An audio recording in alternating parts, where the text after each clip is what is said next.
Et en effet, bon, on connaît les 3 lois de la robotique d'Asimov qui consistent à implanter dans un robot des lois qui permettent qu'il reste sous le contrôle des humains. Aujourd'hui, c'est une réalité. Les systèmes d'IA, on les fabrique pas, on les entraîne et donc quand on les met en route, on découvre de quoi ils sont capables et on crée des surprises. Et en plus, donc avec un système comme ChatGPT, on sait faire en sorte de le sécuriser. C'est des techniques d'alignement qui permettent de faire en sorte qu'il, donne pas la recette du cocktail Molotov quand on lui demande, par exemple. Mais avec des systèmes beaucoup plus puissants et surtout avec des systèmes qui gagnent en autonomie. Donc déjà des systèmes comme O1, DeepSeek qui sont capables de raisonner en autonomie. Et puis avec les agents IA, l'agentivité, c'est leur donner accès au monde pour qu'ils puissent manipuler un ordinateur, aller sur un navigateur, prendre des actions sur le monde. Et donc là, atteindre un niveau d'autonomie beaucoup plus fort à partir d'un objectif qu'on leur donne, ils se débrouillent pour réaliser plein d'actions pour l'atteindre.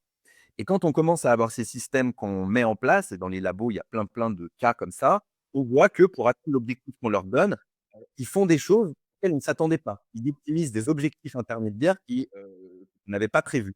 Et de temps en temps, bah, ces objectifs intermédiaires posent des gros soucis. C'est pas que le système d'IA est intentionnellement malveillant, c'est que pour atteindre l'objectif, par excès de zèle, de temps en temps, il va faire quelque chose de très dangereux ou qui va à l'encontre de valeurs morales ou par exemple, il va tenter de se répliquer partout sur les serveurs pour éviter d'être éteint, parce que s'il est éteint, il ne pourra pas atteindre son objectif. Enfin, on voit des choses, des comportements comme ça apparaître dans les labos.